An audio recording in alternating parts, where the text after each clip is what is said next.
Každá naše kabelka začíná stejně. U kůže, kterou si pečlivě vybíráme.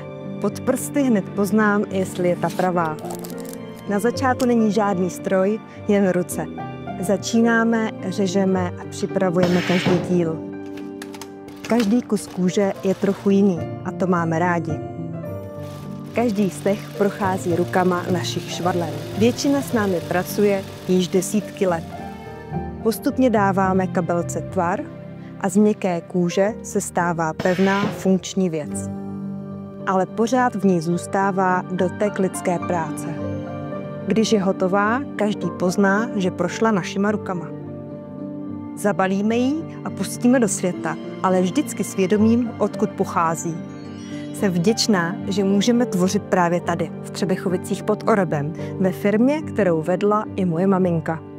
Pořád věřím, že poctivá ruční práce má smysl a že je to na našich výrobcích znát.